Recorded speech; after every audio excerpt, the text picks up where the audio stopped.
Film dibuka dengan memperkenalkan seorang pria bernama Park Tae-jung, yaitu seorang kurir Shopee Food yang dikenal pekerja keras, rajin menabung, dan suka menolong hidupnya sederhana dan serba pas-pasan. Waktunya pun banyak dihabiskan di jalan demi membayar cicilan di bank mekar. Malam itu temannya Tae-jung yang sesama kurir tak sengaja bertabrakan dengan sepasang muda-mudi di depan sebuah restoran. Pasangan itu pun memaki-maki sang kurir padahal cuma disenggol seitil. Tak lama kemudian Tae-jung datang untuk mengambil orderan berikutnya. Namun saat temannya hendak menyerahkan pesanan makanan ke Tae-jung, pasangan songong tadi justru merampas lalu merusaknya. Tae-jung pun tak tinggal diam dan langsung tancap gas mengejar mobil sport mereka.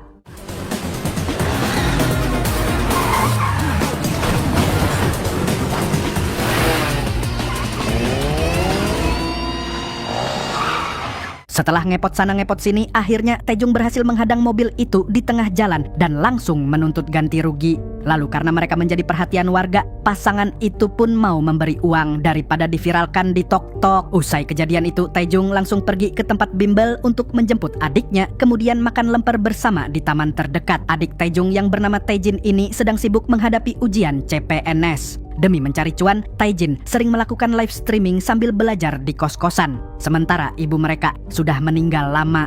Dan sejak saat itu, Tae-jung lah yang menanggung biaya hidup serta pendidikan adiknya. Tae-jung sendiri selain jago di jalanan juga seorang pecinta tanaman. Setelah pulang kerja, dia masih lanjut mendekorasi halaman rumah kecilnya yang akan dijadikan toko bunga. Di sini, dia dibantu oleh 3 teman beserta pacarnya yang bernama Suji. Lalu setelah semua pekerjaan dan makan malam selesai, teman-temannya pun pamit pulang. Sementara Suji dan Tae-jung lanjut adu cungur, kemudian kelon sampai pagi. Besoknya, Tae-jung bangun lebih dulu dan menyiapkan sarapan untuk Suji sebelum berangkat kerja. Hari itu, dia mengantar pesanan ke sebuah apartemen. Karena diburu waktu untuk mengantar pesanan berikutnya, dia pun terpaksa turun lewat tangga darurat. Tapi Tae-jung sempat melihat tanaman hias yang mulai layu, jadi dia berhenti dulu untuk memindahkannya, kemudian menulis pesan agar pemiliknya merawat tanaman itu sampai segar kembali. Orderan Shopee Food berikutnya tidak jauh dari situ. Saat dia sampai di depan rumah pelanggan, seorang nini-nini meminta tolong untuk mengangkatkan koper. Tae-jung pun dengan senang hati membantu.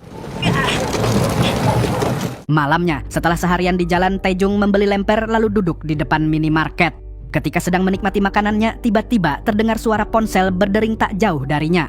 Rupanya ada seseorang yang meninggalkan ponsel di sana. Tanpa pikir panjang, Tae-jung pun langsung mengangkat panggilan itu. Kemudian dari seberang terdengar suara seorang gadis yang mengatakan bahwa dia kehilangan ponselnya. Dan gadis itu meminta agar ponsel tersebut diantarkan ke rumah. 엄마가 다리를 다치셔서 부탁드릴게요. 와주실 수 있을까요? Awalnya Tae-jung menolak, tapi si gadis menawarkan imbalan dalam jumlah lumayan sehingga Tae-jung yang lagi BU pun akhirnya setuju.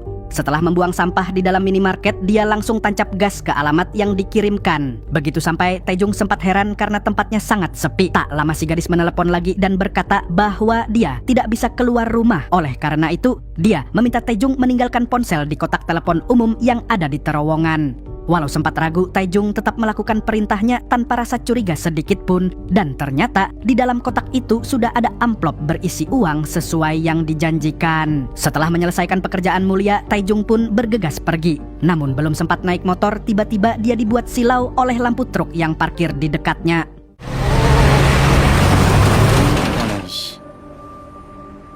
Keesokan harinya, Tae-jung menyiapkan hidangan sederhana untuk memperingati hari kematian ibunya. Dia merayakannya sendirian di rumah hingga tak lama kemudian Tae-jin datang membawa tanaman segar. Lalu seperti biasa, mereka berdua pun bergurau dengan saling mengejek. Tapi hal itu menunjukkan kalau kakak beradik ini sangat akrab dan saling menyayangi dengan cara masing-masing.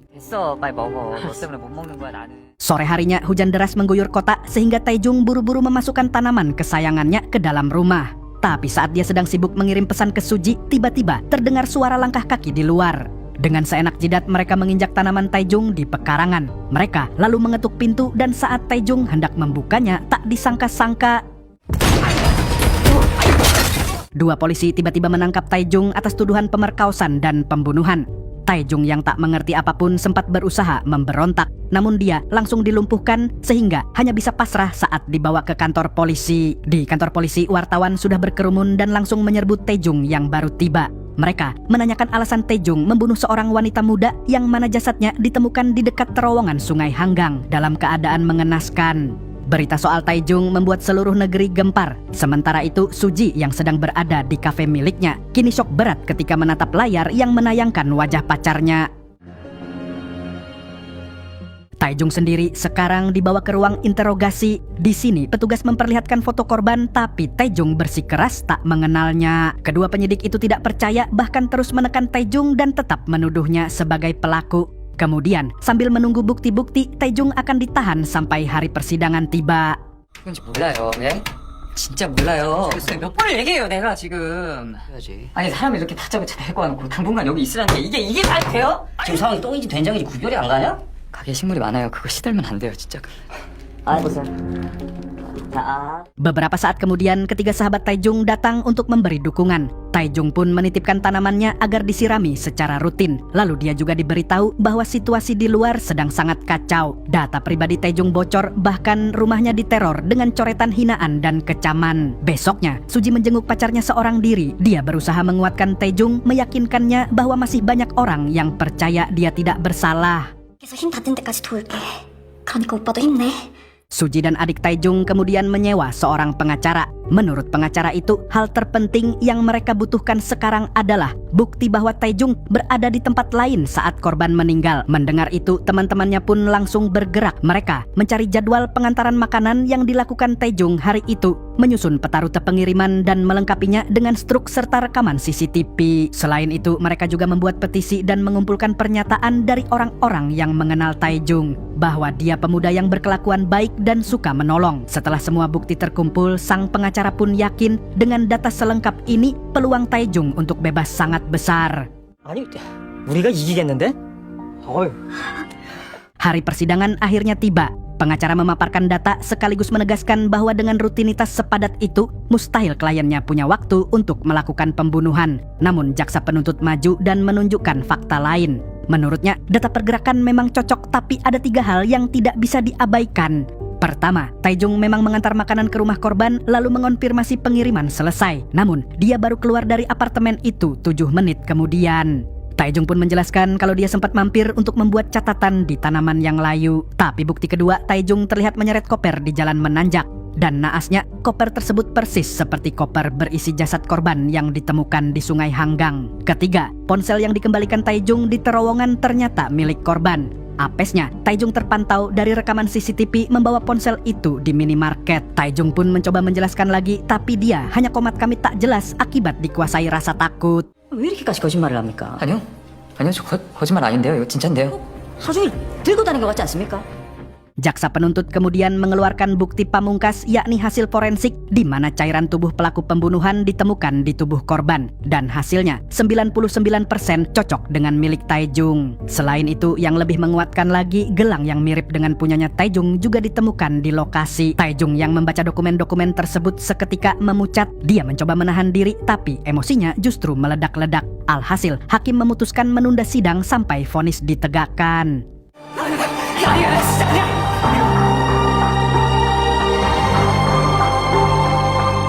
Setelah sidang, Suji menemui Taejung lagi, tapi kali ini dia membawa kabar buruk, yaitu bahwa pengacaranya mengundurkan diri. Lalu Suji meminta agar Taejung menunjukkan gelang yang dulu dia berikan, namun ternyata gelang itu hilang entah kemana. Sontak air mata Suji mengalir deras serta keyakinannya pun mulai goyah. Lantas sebelum pergi, dia melepaskan gelang di tangannya yang menandakan bahwa mulai hari itu hubungan mereka resmi berakhir.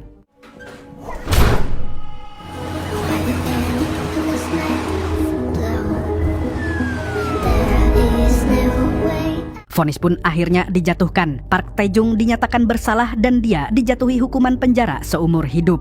Bersama napi lainnya, dia lalu dipindahkan ke penjara Guansol, yaitu sebuah penjara yang menjadi sarangnya para penjahat kejam.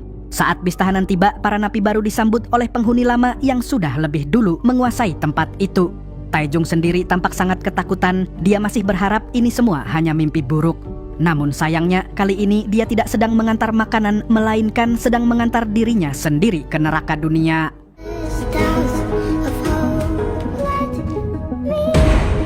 Dan inilah dunia baru Taejung yang keras dan penuh aturan. Di sini dia juga akan bekerja serta mendapat banyak pelatihan untuk menambah skill. Lalu besoknya seorang pengacara datang menemui Taejung. Dia adalah Kim Sang-rak yang mengaku ingin membantu Taejung untuk menegakkan keadilan. Dia bilang ada sesuatu yang janggal dari kasus ini. Semua bukti terlihat terlalu rapi dan akurat, seolah memang sudah dimanipulasi dan disusun sesuai skenario Sangrak, lantas menyuruh Taejung untuk mengingat lagi hal sekecil apapun yang mungkin terlupakan. Akhirnya Taejung ingat kalau dia pernah menumpang tidur di kosan adiknya dan kemungkinan besar gelangnya jatuh di sana. Mendengar itu, Sangrak kemudian berkata akan memeriksanya secara diam-diam. Dia juga meminta Taejung agar tidak memberitahu siapapun soal penyelidikan ini. 너무 감사합니다, 변호사님. 정말 너무 감사합니다. Dalam perjalanan kembali ke sel, Taejung tiba-tiba dihadang sekelompok tahanan. Dia sempat berteriak memanggil petugas, tapi mereka malah seperti acuh tak acuh. Taejung diseret untuk menghadap pemimpin kelompok gangster penjara yang bernama Doksu. Dia adalah salah satu napi yang paling ditakuti di penjara ini. Dia sempat mencoba kabur, tapi langsung dilumpuhkan oleh anak buah Doksu.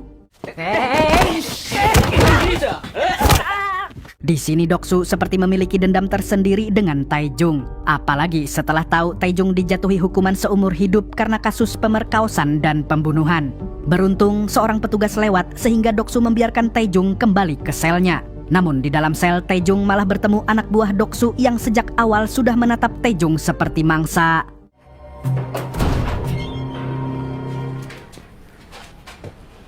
씨발로 좋아하는 거 하나 줄까? 요즘 새끼들은 진짜 들어가서 쌀가지가 좀. Taejung yang cupu pun hanya bisa diam dan meringkuk di pojokan. Kini satu-satunya harapan hanyalah kartu nama pengacara Sangrak yang masih tersimpan di sakunya. Hari-hari berikutnya berjalan semakin berat bagi Taejung. Saat makan siang, dia dibuat merinding disko ketika melihat Doksu beraksi brutal. Doksu CS memeras, bahkan tak segan menyiksa napi lain yang berani macam-macam dengannya. Alhasil, Taejung lebih memilih menghindar. Kemudian dua napi lain duduk di depan Taejung. Mereka memberitahu kalau Doksu adalah ketua gangster yang paling keji dan berbahaya di penjara ini. Dia seharusnya dihukum seumur hidup, tapi karena banyak duit, hukumannya dipotong jadi 12 tahun. Dari cerita mereka, Doksu punya adik perempuan yang jadi korban pemerkosaan lalu dibunuh. Dan sejak saat itu, Doksu bersumpah akan menghabisi siapapun yang melakukan hal serupa. Jadi karena Taejung dihukum karena kasus sama, nasibnya pun jelas tidak akan berakhir baik. Dua napi yang berpura-pura ramah ini lalu mengajak Taejung ke kamar mandi. Tapi ternyata dia dijebak karena di sana anak buah Doksu sudah menunggu dan napi yang sok ramah tadi pun langsung mengeluarkan ichibosnya. 야, 꽉 잡아. Belum sempat pulih dari luka, kini Taejung harus mendapat kabar buruk dari Sangrak. Dia memberitahu kalau adik Taejung ditemukan COD sama malaikat maut di kamar kosnya. Kabar itu sontak menghancurkan Taejung. Semangat hidupnya seketika lenyap sebab dia telah kehilangan adik tersayang sekaligus satu-satunya keluarga yang dia miliki.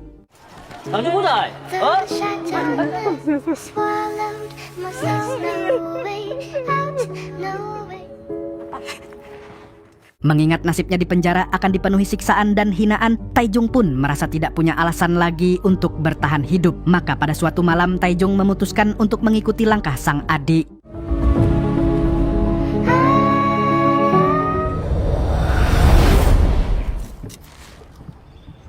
이사회도 내 거면 다 줄 거. 는 야, 애들이 살겠냐? 당연히 죽지. Suara itu terasa nyata sampai Taejung membuka mata dan sadar bahwa upayanya lagi-lagi gagal. Ternyata itu merupakan percobaan Taejung yang kesekian kalinya. Beberapa waktu berlalu, Taejung yang sedikit lebih tenang pun pergi ke gereja penjara untuk mencari hidayah. Dia duduk sendirian di bangku paling belakang dengan penampilan kacau seperti mayat hidup. Selesai ibadah, tahanan lain berbaris untuk mengambil kue, tapi Taejung tidak bergerak sedikit pun. Seorang bapak-bapak pelayan gereja yang bernama No Young-sik kemudian menghampirinya sambil menyodorkan sepotong kue getuk. Pak No juga mengajak Taejung bicara, tapi pemuda itu tak menggubrisnya sama sekali. Namun Pak No tak menyerah. Dia bilang kalau penjara bukan tempat untuk berhenti hidup, tapi tempat untuk belajar bertahan. Katanya, waktu di luar akan tetap berjalan, sementara di sini segalanya terasa lambat dan hanya orang yang bisa beradaptasi yang akan tetap waras. Saat mendengar itu, Taejung merasa mendapatkan sebuah sentilan. Dia pun seketika sadar kalau dia telah kehilangan arah dan jati diri. 살아내야죠.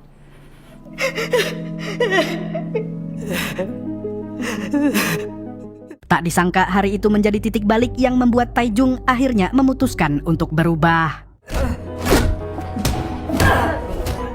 공부를 안 했던 게 후회가 되면 Meskipun masih sering jadi samsak tinju bagi Doksu dan anak buahnya, tapi Taejung mulai bangkit dan berlatih keras untuk memperkuat diri. Selain itu, Taejung juga menanam benih di lahan penjara yang gersang sebagai upayanya untuk menjauhkan pikiran dari hal-hal negatif.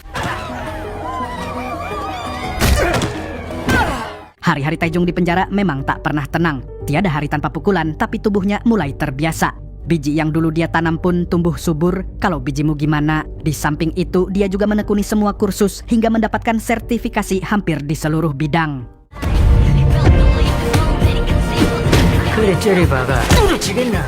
Latihan bela dirinya mulai membuahkan hasil, bahkan bisa melawan saat disiksa secara brutal oleh Doksu CS. Namun, masih kalah jika Doksu yang turun langsung menghajarnya. Dan di tengah rutinitas itu, Taejung tetap rajin datang ke gereja hingga Pak No memberinya sebuah Alkitab. Hari-hari berikutnya, Taejung mulai makan dengan lahap. Tubuhnya pun jadi terlihat lebih segar. Namun Taejung tak berhenti berlatih sampai bisa melindungi dirinya sendiri dari semua tekanan dan siksaan di penjara.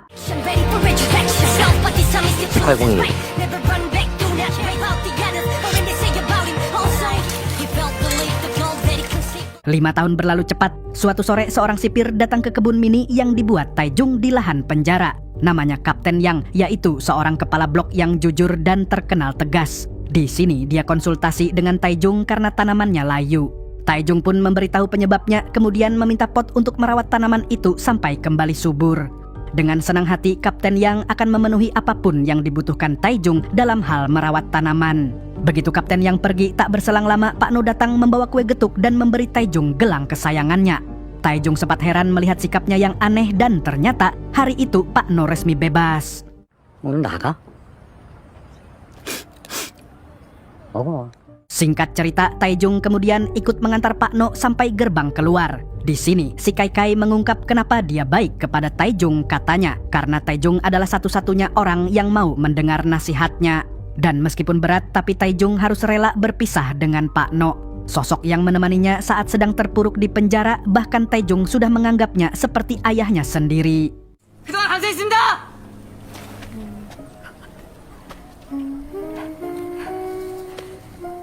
Hari-hari setelah itu, Taejung tetap rajin membaca Alkitab dan menjadi pelayan gereja, menggantikan Pak No. Hingga suatu hari, dia melihat napi baru dirundung oleh napi lain, membuatnya teringat dengan dirinya di awal-awal dulu. Lalu beberapa hari kemudian, tahanan itu datang ke gereja untuk mengaku dosa. Taejung pun memberinya sepotong kue getuk dan sebuah Alkitab.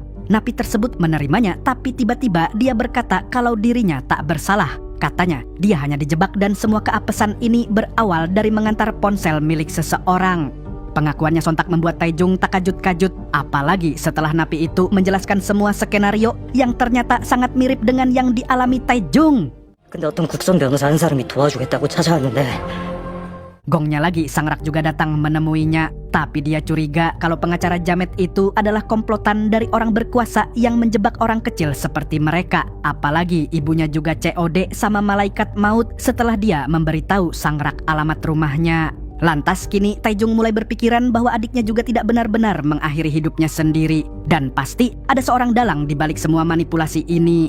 Naas keesokan paginya, napi baru itu ditemukan tewas akibat makan kertas Alkitab sampai sesak napas. Taejung yang mengetahuinya pun seketika oleng dan buminya jadi gonjang-ganjing. Namun, kini dia memiliki sebuah tekad untuk mengupas tuntas kasus manipulasi yang telah membuat hidupnya menderita.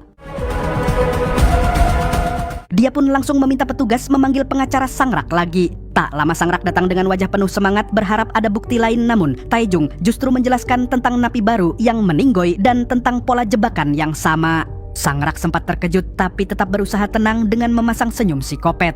Dia pun menyangkal semua tuduhan yang seketika membuat Taejung naik darah dan langsung menerjangnya. 됐어요. Petugas buru-buru melerai, tapi kemudian Sang Rak meminta agar mereka dibiarkan bicara empat mata. Di sinilah Sang Rak mengakui semuanya. Dia bahkan mencuci otak Taejung dengan mengatakan kalau kematian adiknya merupakan kesalahan Taejung sendiri. Sontak emosi Taejung meluap sampai ubun-ubun. Dia bahkan bersumpah akan menghabisi Sang Rak bagaimanapun caranya. 유서 써놓고 목을 한번 매봐요.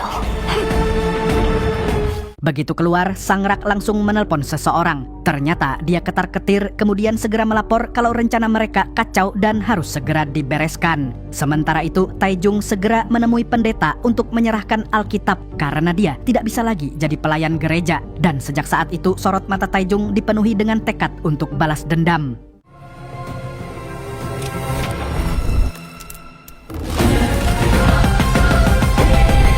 Lalu kita dibawa jalan-jalan sebentar ke sebuah pelelangan karya seni patung. Di antara para bidder alias peserta lelang, seorang pria dengan nomor 39 tampak terus mengangkat tangan setiap angkanya naik. Tapi ternyata di lantai 2 ada satu pemuda yang ikut menawar lewat sistem online. Si pria nomor 39 tampak cemas, sementara penawar di atas malah makin kalem. Begitu ada jeda sejenak, nomor 39 keluar ruangan dan langsung menelepon seseorang yang tak lain adalah peserta lelang di lantai 2. Pemuda ini bernama An Yohan, seorang pengusaha muda yang tajir melintir tapi licik dan misterius. Ketika lelang dimulai lagi, nomor 39 kembali menawar tanpa tahu kalau lawannya adalah Yohan sendiri. Setelah puas bermain-main, Yohan kemudian membiarkannya mengambil patung di harga 6 miliar won atau setara satu rumah mewah di Pondok Indah. 뭐 이렇게 금방 무너지냐, 재미없게. Dan ternyata pria tua itu membeli patung untuk diberikan ke Yohan karena putranya sudah dibantu dalam sebuah kasus. Kasus apakah itu dan siapakah Yohan sebenarnya?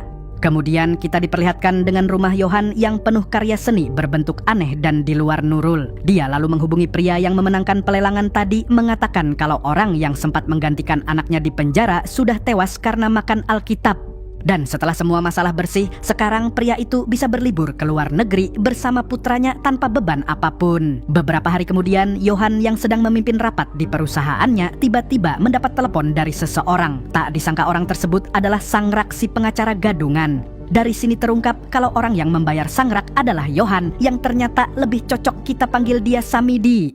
매수하세요. 돈 더 달라는 거 맞춰주고. 예, 알겠습니다. Sementara itu di penjara, Taejung dihadang oleh Doksu CS saat sedang berjalan santuy di lorong. Doksu menyuruh Taejung agar menjadi samsak tinju untuk pemanasan salah satu anak buahnya. Tapi Taejung yang sekarang bukanlah Taejung yang cupu. Sekarang dia berani menolak sehingga pergelutan pun tak terhindarkan.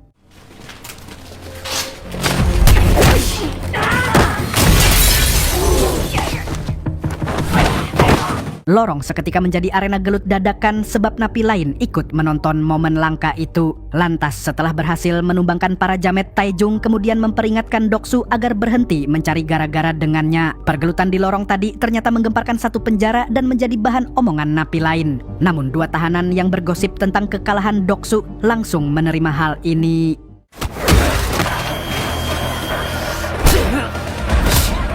Saat Doksu sedang mengamuk dan menghajar napi itu, geng lain yang sejak dulu jadi rivalnya Doksu datang. Mereka dipimpin oleh seorang pria jamet yang tubuhnya dipenuhi tato bernama Gang Jae. Dia baru saja keluar dari ruang isolasi dan kini kembalinya dia tentu saja disambut dengan tak ramah oleh Doksu. 또 들어왔나? Long time no see.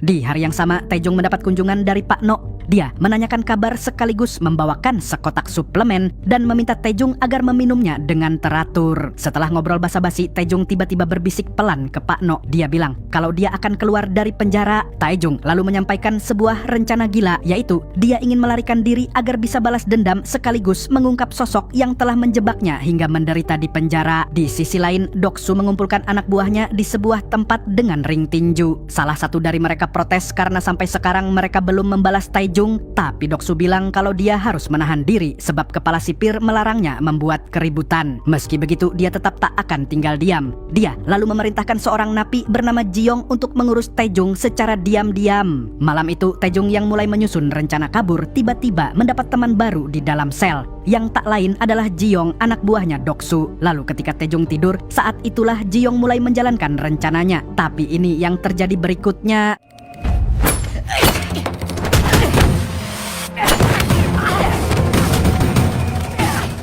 Pagi berikutnya saat absen Doksu memperhatikan sel mereka dan tak menyangka Taejung keluar tanpa luka sedikit pun. Sebaliknya justru Jiong yang babak belur.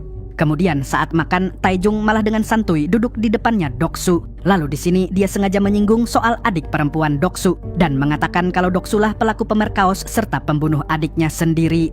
Ucapannya itu berhasil membuat Doksu marah besar dan langsung menghajarnya dengan membabi buta.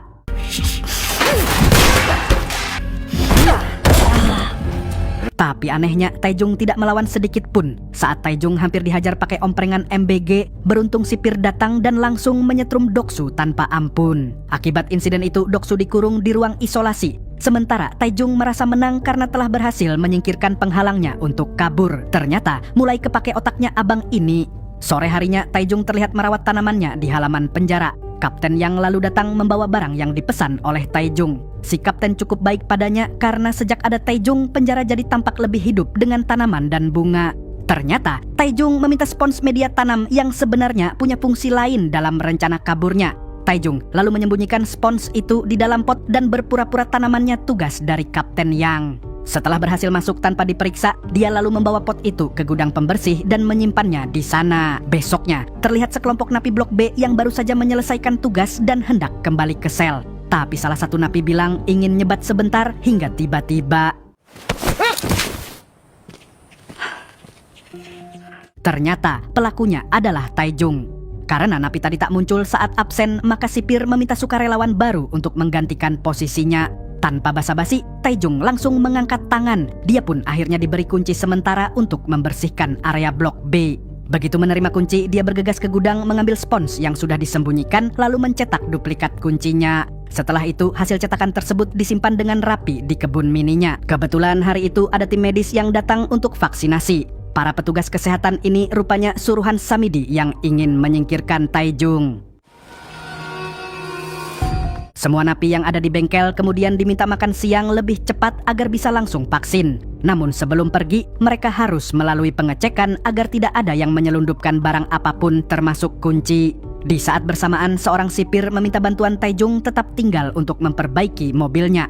Taejung pun langsung menyanggupi sebab ini adalah kesempatan emas untuk menyelesaikan kunci duplikat. Begitu sipir pergi makan siang, Taejung pun mulai bergerak membuat kunci. Lalu setengah jam kemudian, sipir itu kembali membawa makanan untuknya.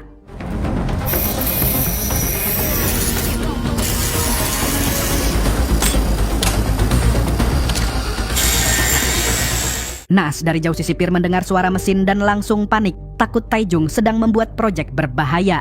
Tapi ternyata Taejung lebih cepat dan memang sedang memperbaiki komponen mobilnya.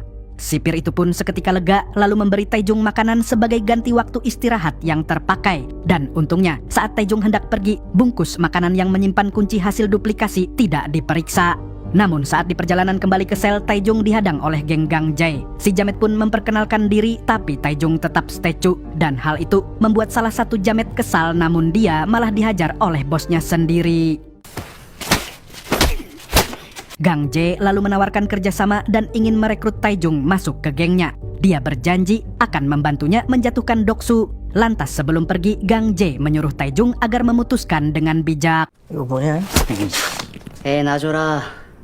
Namun tak disangka-sangka begitu kembali ke sel, seorang sipir sudah menunggu Taejung. Sipir itu mengatakan bahwa Taejung terpilih ikut dalam pertandingan tinju ilegal di penjara besok. Dia bahkan sudah menyiapkan orang lain untuk menggantikannya di daftar vaksinasi. Taejung kemudian dituntut untuk menang karena sipir itu sudah taruhan banyak uang. Lalu besoknya gara-gara judi tinju itu rencana Taejung untuk kabur jadi tertunda. Karena waktunya mepet padahal Taejung harus keluar jam 4 sore, dia pun menyelesaikan pergelutannya dengan lebih cepat. 무조건 이겨라. 이겼다? 어? 이런 개씹새끼야 놀러. 씨발새끼야. Setelah menang, Taejung kemudian bergegas untuk melanjutkan misi rahasianya. Namun, dia malah berpapasan dengan dokter yang kemarin bertugas memberi vaksin. Ternyata, dokter itu datang lagi karena sadar kalau yang divaksin kemarin bukan Taejung asli. Singkat cerita, Taejung pun terpaksa menerima suntikan yang sebenarnya berisi racun. Cairan beracun itu akan bereaksi dalam 30 menit. Waktu yang sama dengan yang dibutuhkan Taejung untuk melarikan diri. Usai menyuntik, dokter tersebut kemudian mengabari Samidi bahwa dia telah berhasil menjalankan misi. Di sisi lain, Taejung mulai mengeksekusi rencana pelarian. Pertama, dia membuat korsleting di gudang alat kebersihan hingga menyebabkan mati listrik total. Alhasil, CCTV pun ikut mati dan petugasnya panik mencari penyebabnya. Kemudian, Taejung memanfaatkannya untuk mengambil kartu akses pintu penjara. Setelah itu, Taejung langsung mengambil troli kebersihan dan berjalan cepat menyusuri lorong. Dia lalu mengambil pakaian dan menyembunyikannya di dalam baju penjara. Berkat kartu dan kunci yang dimiliki, kini dia bisa melewati satu persatu pintu dengan mudah. Akan tetapi, saat hampir sampai di pintu lorong paling akhir, langkahnya terhenti karena suara sepatu mendekat. Dia pun buru-buru bersembunyi di karung plastik dan untungnya tidak ketahuan.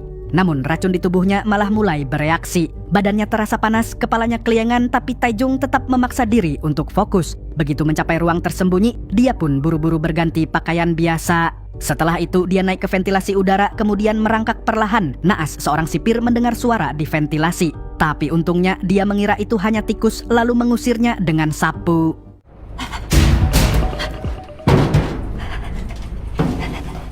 Taejung yang panik pun bergerak lebih cepat hingga akhirnya berhasil keluar dan turun ke ruang tunggu pengunjung. Namun sayangnya tubuhnya justru semakin lemah. Di luar penjara, Pak No sudah menunggu di gerbang utama, tapi dia malah bertemu dengan Kapten Yang. Pak No kemudian beralasan ingin menjenguk Taejung, tapi waktunya sudah habis. Mendengar itu, Kapten Yang pun hendak membantunya agar bisa masuk. Namun Pak No menolak dan terpaksa pamit pergi agar tidak menimbulkan kecurigaan. Sementara di dalam, Taejung menunggu waktu yang tepat untuk keluar. Dia tahu truk makanan akan berangkat pukul 4 sore bertepatan dengan jam pulang para pengunjung. Lantas begitu waktunya tiba, dia langsung menerobos kerumunan dan berjalan melewati pintu keluar. Tapi apesnya, baru selangkah keluar dari pintu depan, racun di tubuhnya malah bekerja semakin agresif. Kepalanya Taejung berdenyut hebat dan pandangannya berputar hingga akhirnya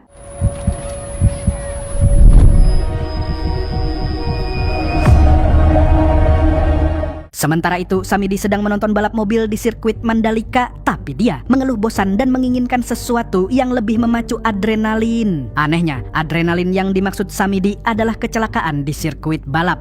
Dia lalu meminta hal tersebut ke manajer pembalap yang dia sponsori. Tapi karena tidak puas dengan jawabannya, Samidi langsung memutuskan kontrak secara sepihak dan menghentikan semua dana sponsor. Lalu besoknya, seorang jenderal datang berkunjung ke penjara. Kunjungan yang dadakan itu membuat kepala sipir kaget bukan main. Namun saat mereka berbincang, tiba-tiba Samidi ikut masuk ke ruangan. Pak Jenderal kemudian meminta semua orang keluar dan menyisakan kepala sipir bersama Samidi. Beliau juga sempat berpesan agar kepala sipir menuruti semua perintah Samidi.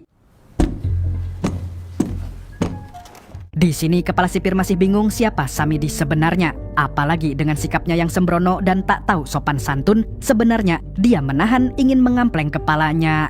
Kemudian Samidi menyebut bahwa Pak Jenderal adalah rekan bisnisnya dan kedatangannya bukan tanpa alasan. Dia lantas mengeluarkan proposal program relawan lingkungan dan menyerahkan 2 batang emas murni kepada Pak Sipir. Dan jika kerjasama itu berjalan lancar, akan ada 5 batang tambahan. Kepala sipir pun seketika melongo, apalagi saat Samidi membongkar kalau dia sering melakukan pungli di penjara. Dari situ dia tahu bahwa Samidi bukan orang sembarangan. Setelah sepakat bekerja sama, kepala sipir diminta membuat daftar tahanan tangguh yang bisa bekerja untuk proyek yang disiapkan Samidi. Proyek apa itu? Rahasia. 폭력, 살인, 강도. 대답. 예, 지시하신 대로 하겠습니다. Sementara di sisi lain, Kapten Yang telah menemukan peta rancangan pelarian buatan Taejung. Setelah mengikuti skenarionya, dia pun terkagum-kagum dengan kenekatan serta kecerdasan Taejung yang mencoba kabur lewat gerbang depan. Tapi ternyata Taejung gagal kabur gara-gara pingsan. Kini dia baru saja siuman di ruang kesehatan penjara. Dokter di sana lantas mengungkap kebingungannya karena hasil tes darah Taejung menunjukkan kadar racun tikus dalam dosis besar. Namun Taejung beruntung karena vitamin K3 yang dia minum bisa menetralkan racun tersebut. Dan suplemennya adalah pemberian dari Pak No beberapa hari lalu. Setelah memastikan keadaannya stabil, dokter itu pun pergi meninggalkan Taejung yang masih lemas dan muntah-muntah karena efek obat. Tak berselang lama, Kapten Yang datang dan menatap Taejung dengan wajah campur antara kecewa dan bingung. Dia tidak habis pikir bagaimana tahanan yang hampir mati bisa tetap berusaha kabur. Bagi Yang itu tidak masuk akal. Dia pun mulai menduga ada seseorang yang sengaja meracuninya. Oleh karena itu, dia berjanji akan memperketat pengawasan agar hal seperti ini tidak terulang lagi. Sementara Taejung menitip pesan untuk disampaikan ke Pak No, yaitu ucapan terima kasih karena telah menyelamatkan nyawanya lagi. 태중이가 정말 그렇게 말했다고요? 네, 당사자도 못 알아들으신다. Tak lama, Doksu dibebaskan dari sel isolasi, tapi wajahnya jelas menahan dendam. Tanpa membuang-buang waktu, dia segera mengumpulkan semua pasukan jametnya dan langsung menuju ruang kesehatan tempat Taejung dirawat. Taejung yang sudah merasakan hawa-hawa aneh pun segera bersiap. Apalagi saat napi lain tiba-tiba keluar dari ruang perawatan, dia tahu sesuatu akan terjadi. Dan benar saja, tak berselang lama Doksu datang bersama pasukannya dan langsung mengincar tempat tidurnya.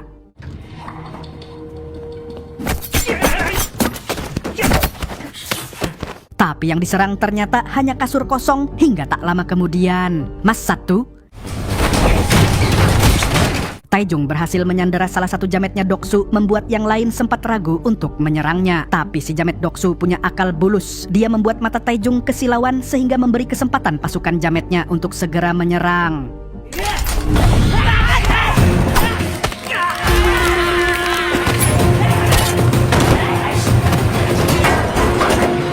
Sementara itu, kepala penjara mengumpulkan beberapa sipir terpercaya untuk membahas proyek besar dari Samidi. Dia lalu mengiming-mengimingi mereka dengan uang serta emas yang membuat imannya para sipir korup itu langsung goyah. Di sisi lain, kapten yang mulai curiga ada yang tidak beres di ruang kesehatan. Berawal dari dokter yang malah santuy sambil nyebat di luar, kemudian pintu ruang kesehatan dijaga ketat oleh anak buah Doksu. Karena tidak mampu melawan para jamet sendirian, Kapten Yang lantas pergi ke ruang kontrol untuk menekan tombol alarm darurat. Seketika sirene meraung di seluruh kompleks penjara dan para sipir yang sedang meraup uang terpaksa meninggalkannya untuk segera berlari ke arah ruang kesehatan.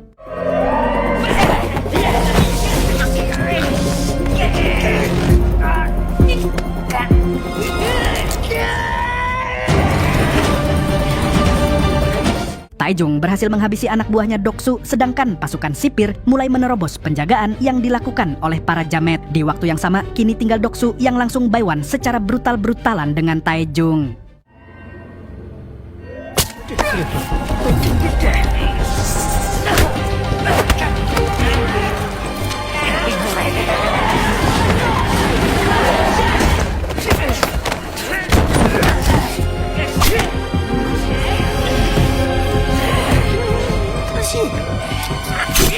Hingga akhirnya Doksu tumbang tepat saat para sipir berhasil menyergap masuk. Sementara Taejung berdiri terengah dengan luka dan darah di sekujur tubuh. Dia tidak berniat membunuh, hanya ingin mengakhiri semuanya. Kepala sipir yang melihat kekacauan itu pun marah besar. Kemudian Taejung langsung dipindahkan ke ruang isolasi sebagai hukuman. Beberapa hari setelahnya, saat dia sedang sendirian di ruangan kecil itu, Taejung halu didatangi almarhum adiknya. Dia pun curhat kalau sejak dia di penjara hidupnya hancur, tapi tekadnya tidak padam. Dia berjanji akan segera keluar dan menemukan orang yang menjebaknya serta membunuh adiknya. Saat pikirannya tenggelam dalam lamunan, tiba-tiba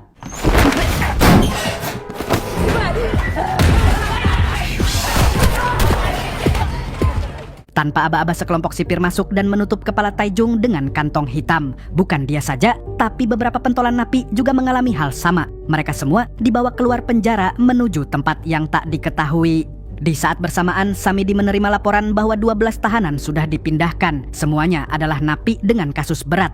Lalu saat memeriksa daftarnya, Samidi melihat satu nama menarik yang tak lain dan tak bukan adalah Taejung.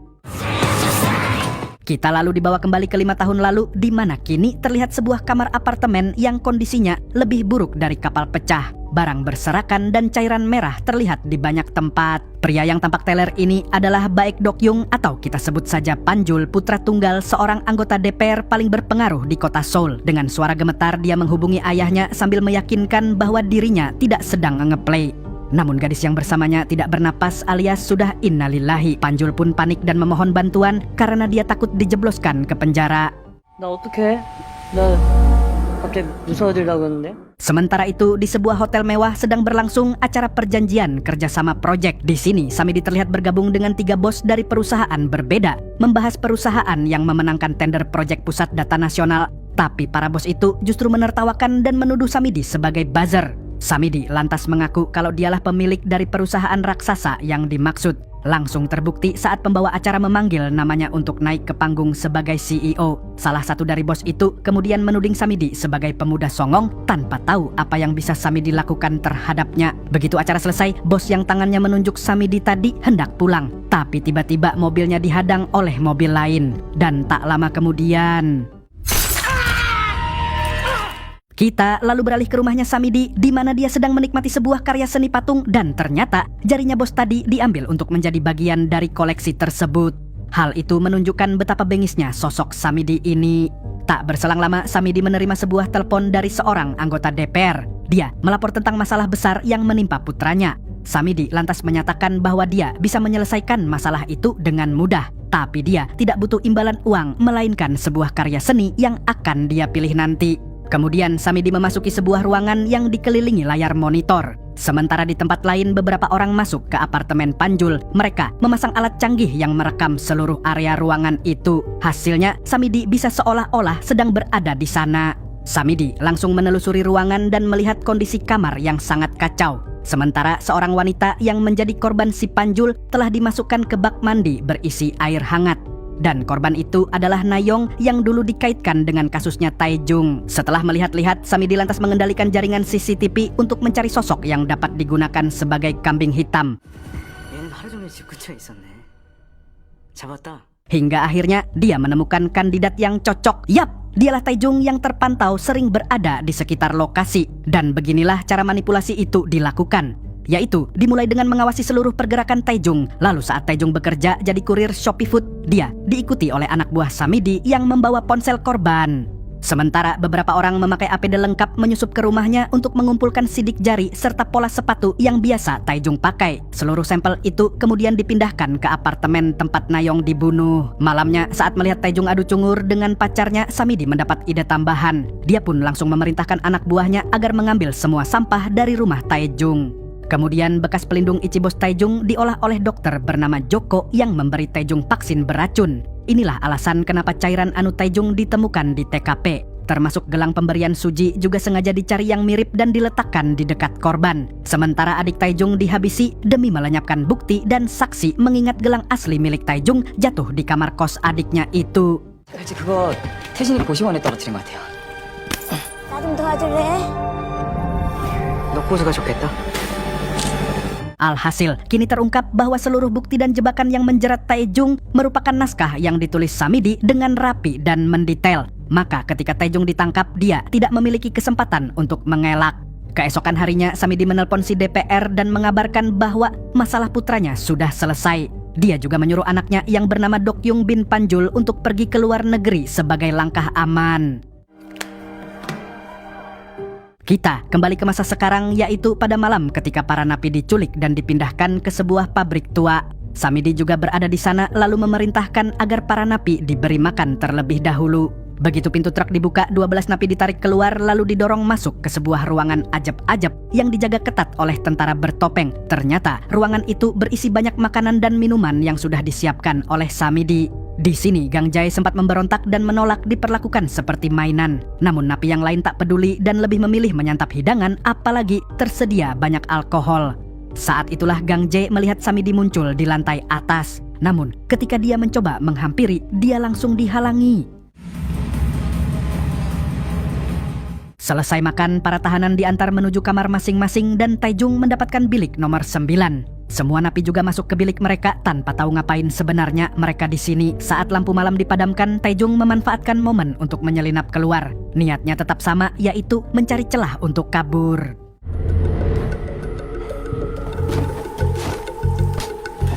Taejung bergerak secara hati-hati melewati penjaga dan menuju area yang penuh dengan mobil rongsokan. Dari sana, dia mengamati jumlah penjaga dan letak titik butanya. Namun saat bergerak lagi, tiba-tiba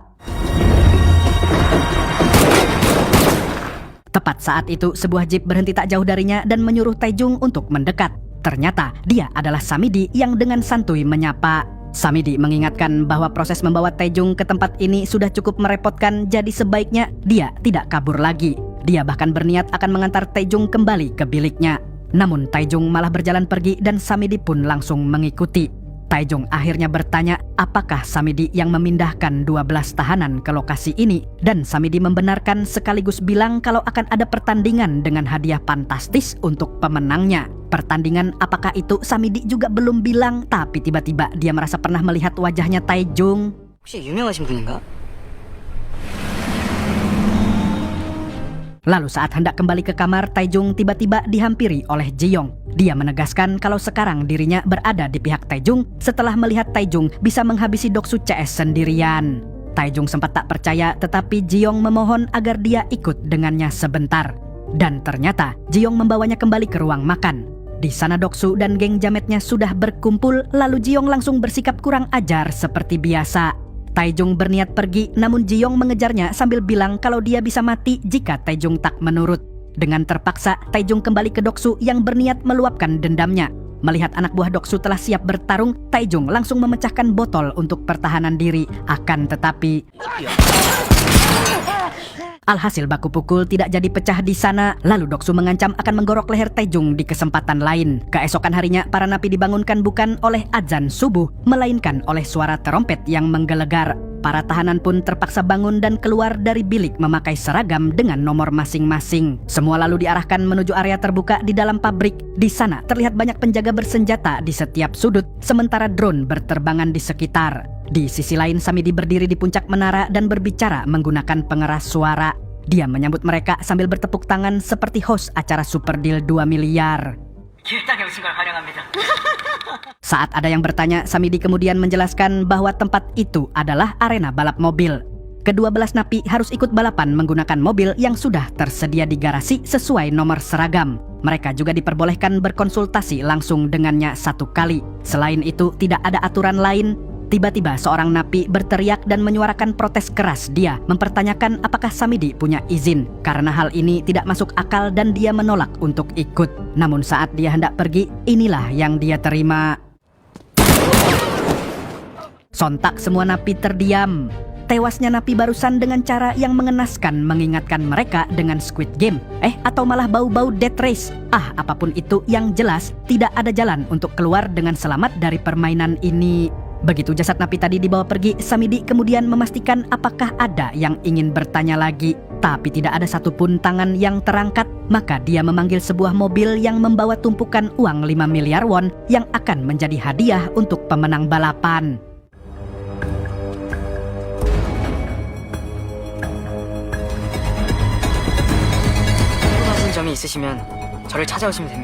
Beberapa saat kemudian, dua mobil mewah terlihat memasuki area pabrik. Mereka adalah duo jamet beban keluarga, yaitu Panjul si anak DPR dan temannya yang anak konglomerat. Selama 5 tahun terakhir, keduanya sering membuat masalah dan Samidilah yang menyediakan kambing hitam untuk menutupi tindakan mereka alias modus tukar kepala. Kini mereka berdua datang karena diundang langsung oleh Samidi. Begitu melihat arena itu, mereka pun sangat antusias dan merasa balap liar menggunakan napi adalah ide yang sangat brilian. Kemudian Samidi menjelaskan bahwa balapan ini adalah pertarungan hidup dan mati. Sontak keduanya pun semakin bersemangat. Di sini Panjul dan temannya akan menjadi anggota VIP pertama dari sistem taruhan baru. Setelah balapan ini mendapat peminat, maka para klien akan diajak untuk bertaruh melalui situs gelap.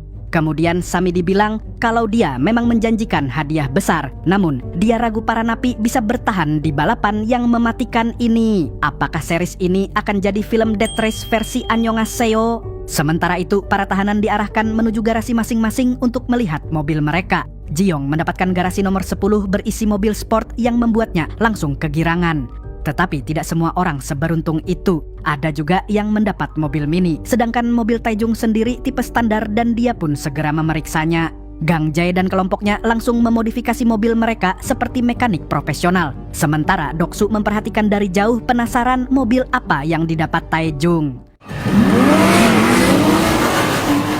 Setelah itu, semua tahanan melanjutkan sarapan. Ji-young memilih makan bersama Taejung dan mengaku kalau misinya adalah menjadi mata-mata untuk Doksu. Tapi Ji-young memanfaatkan misi itu untuk mengajak Taejung bekerja sama dan membagi hadiah jika dia menang. Dia merasa kalau Taejung adalah pasangan yang pas untuknya. Sementara itu, Gang Jae menjadi napi pertama yang berkonsultasi dengan Samidi. Di sini, dia mengutarakan niatnya untuk menjalin kerjasama jangka panjang. Samidi pun tertawa mendengarnya. Tapi Gang Jae yakin kalau mereka akan cocok jika saling membantu. Orang kedua yang berkonsultasi adalah Doksu. Dengan gayanya yang si paling bos dan berkuasa, dia hanya meminta satu hal, yaitu izin untuk menghabisi seseorang dengan tangannya sendiri. Permintaan itu tentu disambut dengan senang hati oleh Samidi yang berjiwa psikopat. Lalu malamnya Taejung mulai memeriksa mobil milik Ji-young. Kendaraan itu cukup layak dan bisa diandalkan, hanya butuh sedikit sentuhan. Sementara itu, Doksu dan kelompoknya sudah mulai merebut mobil-mobil yang mereka anggap menarik. Si pemilik mobil pun hanya bisa pasrah menyerahkan kunci karena posisinya jauh dari kata punya kuasa. Di saat yang sama, Gang Jae sedang berada di luar dan menyaksikan kejadian itu. Dia pun heran karena para tentara bayaran hanya menonton tanpa memberi peringatan. Pada saat itulah dia teringat ucapan Samidi bahwa tidak ada aturan yang mengikat. Tanpa pikir panjang, dia langsung menggerakkan kelompoknya untuk mencari mobil yang lebih bagus. Hingga tak berselang lama, salah satu anteknya memberi laporan bahwa nomor 10 alias Yongju mendapatkan mobil sport. Di sisi lain, Taejung dan Jiyoung sedang sibuk memodifikasi ban dan memeriksa mesin. Namun tiba-tiba mereka mendengar keributan di luar. Jiyoung lantas keluar untuk memeriksa. Begitu tahu Gang Jae CS hendak merebut mobilnya, Jiyoung segera masuk dan memanggil Taejung agar bergerak cepat. Sontak Taejung mempercepat pemasangan ban lalu menyuruh Jiyoung naik mobil dan segera tancap gas. Namun, bukan hanya Gang Jae yang mengincar mereka. Doksu yang melihat Taejung melintas pun pada akhirnya ikut mengejar mobil sport tersebut. Dan aksi saling mengejar pun berlangsung sebelum waktunya. 우리가 뺏길 거 같냐? 벌써 시작한 거야? 아씨, 말란다 존나 많네. Samidi dan Panjul menyaksikan keributan itu, tapi Samidi memutuskan membiarkan dulu karena cukup menghibur. Mobil Jiyoung akhirnya tertabrak keras hingga oleng dan rusak. Keduanya pun tersudut sementara Doksu melakukan hal ini. Secara tidak sengaja, mobil Gang Jae menutup jalur dan membuat Doksu makin murka. Gang Jae bersiap keluar, tetapi para tentara memberi tembakan peringatan. Karena menurut Samidi, para tahanan tidak boleh terluka sebelum acara utama resmi dimulai. Akibat aksi itu, mobil Jiyoung jadi mogok total. Jiyoung pun harus mendorong mobilnya selagi Taejung berusaha menghidupkan. Sedangkan Gang Jae yang melihat itu pun tidak tertarik lagi dengan mobilnya Jiyoung. Lalu setelah Jiyoung mendorong dengan sekuat tenaga, mobil itu sempat menyala. Namun beberapa detik kemudian mati lagi. Dan begitu diperiksa, ternyata mesinnya mengalami korsleting hingga api muncul. Lalu setelahnya, saat Jiyoung sedang meratapi mobil kebanggaannya yang hancur, Taejung justru melihat sesuatu yang lebih menarik, yaitu sebuah jalur menanjak yang bisa digunakan untuk kabur. Lantas besoknya, Taejung meminta waktu untuk bertemu Samidi. Dia naik ke menara dan mengambil minuman vitamin yang disediakan. Di sini, Samidi memuji aksinya semalam. Sementara itu, Taejung curi-curi pandang memperhatikan detail jalan dan posisi penjaga. Dia lalu menanyakan tujuan Samidi membuat arena balap semacam ini. Kenapa mobil yang diberikan berbeda-beda, para tahanan dipersilakan berkelahi, dan tidak ada aturan yang mengikat. Samidi pun memberi jawaban seadanya, tetapi Taejung tidak terlalu peduli. Dia beralasan tujuannya konsultasi adalah untuk meminta tambahan vitamin. 누구한테 필요한 거 같은데. Lalu di malam sebelum pertandingan, Taejung masih bekerja keras memodifikasi mobilnya. Sementara Jiyoung sibuk mencari Taejung untuk membuat perhitungan setelah mobil sportnya hancur. Dan pagi pun tiba. Sebelum balapan dimulai, para tahanan yang tinggal 11 diperbolehkan sarapan terlebih dahulu. Di sini Gang Jae menerima panggilan dari Samidi. Ternyata Samidi menyatakan setuju bekerja sama, bahkan menyiapkan hadiah khusus di mobil Gang Jae. Dia juga meminta agar Gang Jae membuat balapan nanti menjadi tontonan yang seru. 충성을 다하겠습니다. Beberapa saat setelah itu, balapan yang sebenarnya siap dimulai. Satu persatu mobil keluar dari garasi dan berbaris di garis start sesuai nomor masing-masing. Gang Jae melihat mobil milik Taejung dan menilai bahwa orang itu akan menjadi lawan yang menyusahkan. Namun dia yakin hari itu Taejung akan tamat riwayatnya. Sementara para napi bersiap mempertaruhkan nyawa, dua jamet di menara justru tampak bersemangat seperti sedang menunggu konser BTS. Panjul sendiri memasang taruhan untuk nomor 9, sementara si anak konglomerat bertaruh pada nomor 6. Kemudian Samidi membacot untuk membuka acara yang tidak ada aturannya itu. Hadiah sepenuhnya akan diberikan untuk satu orang. Bagi siapapun yang pertama menyelesaikan 20 putaran, dialah pemenangnya. 사람이 이기는 거예요. 차가 아니라 사람.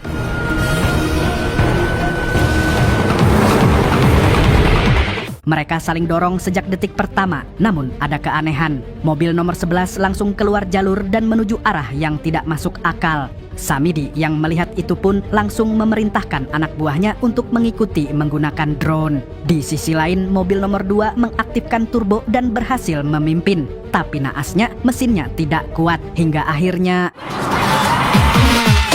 dua jamet tajir tertawa puas melihat satu peserta gugur secara mengenaskan. Menurutnya, ini adalah tontonan terbaik yang pernah dia lihat selain video-video channel Nobar. Tapi Samidi masih sibuk mengingat-ingat siapa Taejung sebenarnya. Hingga saat dia mengingat perkataan Taejung tentang vitamin untuk tanaman, disitulah dia baru sadar bahwa Taejung adalah kurir yang dulu dia jadikan sebagai kambing hitam untuk menutupi kasusnya si Panjul. Dan dia tidak menyangka kalau orang itu masih hidup. Samidi lantas segera berbicara lewat radio menghubungi Gang Jae untuk mengejar nomor 9. Yang padahal tanpa disuruh pun, Gang Jae memang sudah mengincarnya.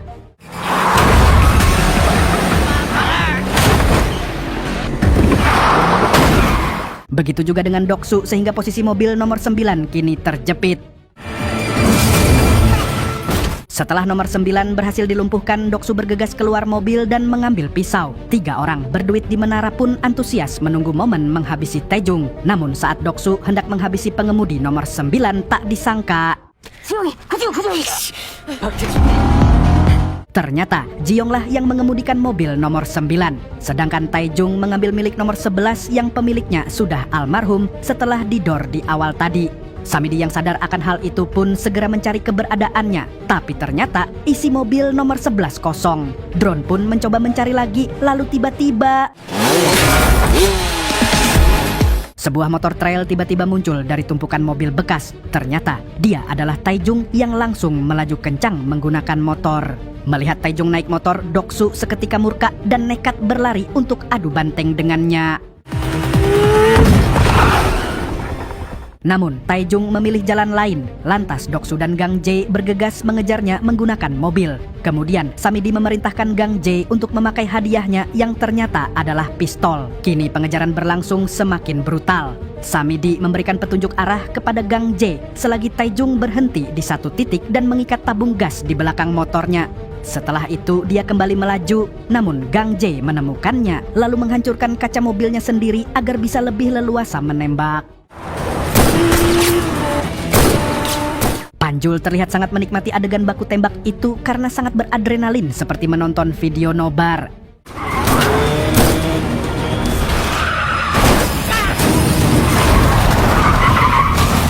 Gara-gara rodanya mengenai tabung gas, mobil Gang Jae jadi taguling tapulanting hingga jatuh terbalik. Tak lama Gang Jae keluar dalam keadaan cedera parah sambil memaki Taejung. Panjul bersorak melihat keseruan itu tanpa tahu kalau Taejung adalah orang yang menggantikan dirinya di penjara. Sementara Samidi akhirnya membuat pengumuman bahwa mulai sekarang aturannya berubah.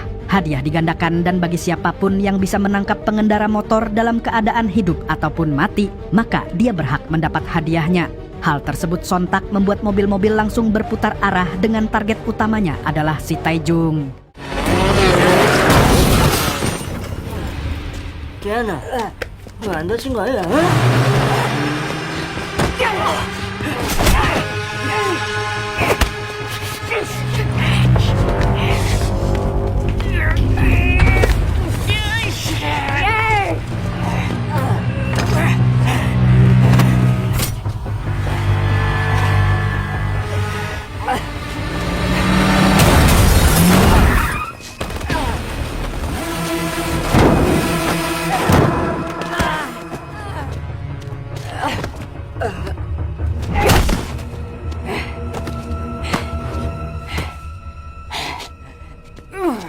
Samidi yang kesal pun langsung membalik meja, mengambil senapan dan memerintahkan agar para tamu diamankan. Namun Panjul masih sempat mengambil pistol yang terjatuh di bawah meja. Selagi Samidi membidik, anak buah Doksu terus menyerang Taejung. Hal itu membuat Samidi merasa dihalangi sehingga melakukan ini.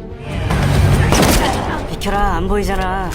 Begitu sadar siapa yang menembak, Taejung segera bersembunyi. Sedangkan Samidi semakin bersemangat untuk menembak lagi. Naasnya, motor Taejung berada cukup jauh. Hingga saat Samidi mengisi peluru, Taejung memanfaatkan waktu dan kembali ke motornya untuk kabur.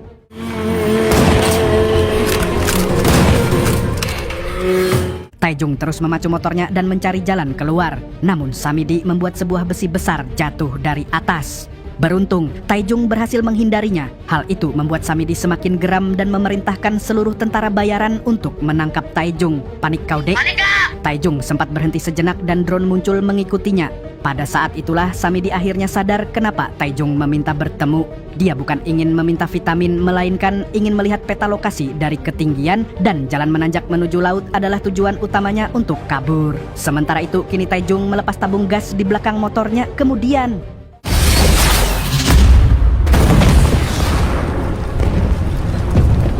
tentu Samidi tidak menyangka dengan rencana peledakan itu. Di saat yang bersamaan, Taejong terus memacu motornya menuju jalur menanjak selagi Samidi terus membidik. Di momen inilah kita tahu bahwa Samidi telah mengubah orang baik menjadi sesosok monster yang tak terkalahkan.